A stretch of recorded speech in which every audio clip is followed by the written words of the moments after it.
नारद की समस्या। एक बार देवर्षि नारद अपने पिता ब्रह्मा जी के सामने नारायण नारायण का जाप करते हुए उपस्थित हुए और पूज्य पिताजी को दंडवत प्रणाम किया। नारद जी को सामने देख ब्रह्मा जी ने पूछा, नारद, आज कैसे आना हुआ? तुम्हारे मुख के भाव कुछ कह रहे हैं। कोई विशेष प्रायोजन है अथवा कोई नई समस्या? नारद जी ने उत्तर देते हुए कहा, पिताश्री, ऐसा कोई विशेष प्रायोजन तो नहीं है। कई दिनों से एक प्रश्न मन में खटक रहा है। आज आपसे इसका उत्तर जानने के लिए उपस्थित हुआ हूँ। तो फिर विलंब कैसा? मन की शंकाओं का समाधान शीघ्रता से कर लेना ही ठीक रहता है। इसलिए निसंकोच अपना प्रश्न पूछो। ब्रह्मा जी ने कहा, पिताश्री, आप सारे सृष्टि परम पिता हैं। देवता और दानव आपकी ही संतान हैं। भक्ति और ज्ञान में देवता श्रेष्ठ हैं तो शक्ति तथा तपाचरण में दानव श्रेष्ठ हैं।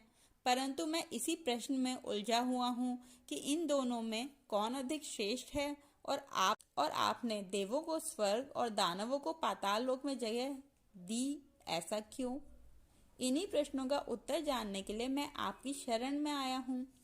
नारद ने ब्रह्मा जी से अपना प्रश्न बताते हुए कहा। नारद का प्रश्न सुन ब्रह्मदेव बोले, नारद, इस प्रश्न का उत्तर देना तो कठिन है।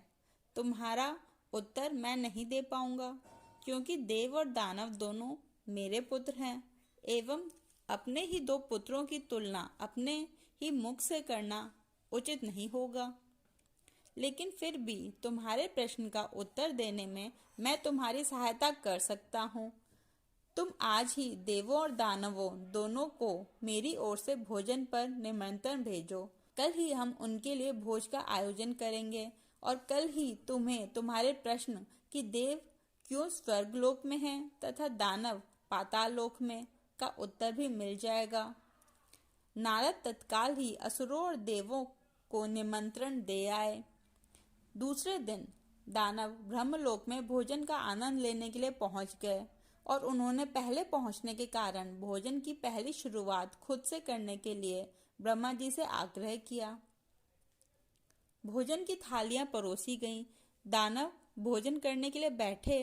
वे भोजन शुरू करने वाले थे कि ब्रह्मा जी हाथ में कुछ लकड़ियां लेकर उनके सामने उपस्थित हुए और उन्होंने कहा, आज के भोजन के लिए एक छोटी सी शर्त है।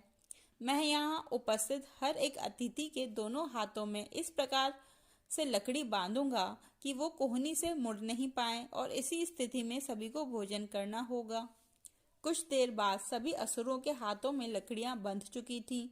अब असुरों ने खाना शुरू किया, पर ऐसी स्थिति में कोई कैसे खा सकता था? कोई असुर सीधी थाली में मुंह डालकर खाने का प्रयास करने लगा तो कोई भोजन को हवा में उछालकर मुंह में डालने का प्रयत्न करने लगा। दानवों की ऐसी स्थिति देखकर नारद जी अपनी हंसी नहीं रोक पाए। अपने सारे प्रयास विफल होता देख दानव बिना खाए ही उठ गए और क्रोधित होते हुए बोले, हमारी यही दशा करनी थी तो हमें भोजन पर बुलाया ही क्यों? कुछ देर बाद देव भी वहां पहुंचने वाले हैं। ऐसे ही लकड़ियां आप उनके हाथों में भी बांधिएगा ताकि हम भी उनकी दुर्दशा का आनंद ले सकें। कुछ देर पश्चात देव भी वहां पहुंच गए और अब देव भोजन के लिए बैठे। देवों के भोजन मंत्र पढ़ते ही ब्रह्मा जी ने सभी के हाथों में लकड़ियां बांधी और भोजन की शर्त भी रखी। हाथों में लकड़ियां बंधने पर भी देव शांत रहे। वे समझ चुके थे कि खुद अपने हाथ से भोजन करना संभव नहीं है, अतः वे थोड़ा आगे खिसक गए और थाली से अन्न उठाकर सामने वाले को खिलाकर भोजन आरंभ किया। बड़े ही स्नेह के साथ वे एक दूसरे को खिला रहे थे और भोजन का आनंद ले रहे थे। उन्होंने भोजन का भरपूर स्वाद लिया, साथ ही दूसरों के प्रति अपना स्नेह और सम्मान जाहिर किया। यह कल्पना हमें क्यों नहीं सूझी? इसी विचार के साथ दानव बहुत दुखी होने लगे। नारद जी यह देखकर मुस्कुरा रहे थे। नारद जी ने ब्रह्मा जी से कहा, पिताश्री, आपकी लीला अगाध है। युक्ति, शक्ति और सामर्थ्य का उपयोग स्वार्थ हेतु करने की अपेक्षा परमार्थ के लिए करने वाले का जीवन ही श्रेष्ठ होता है। दूसरों की भलाई में ही अपनी भलाई है। यह आपने सप्रमाण दिखा दिया और मुझे अपने प्रश्नों का उत्तर मिल गया है। ब्रह्मा जी को सबने प्रणाम किया और वहां से विदा ली। मित्रों, हमें यह जीवन सिर्फ अपने ही स्वार्थ के लिए नहीं मिला है। यदि हम इसका उपयोग परोपकार के कार्यों के लिए करते हैं तो निश्चित रूप से हमें इसी जीवन में स्वर्ग की प्राप्ति होगी।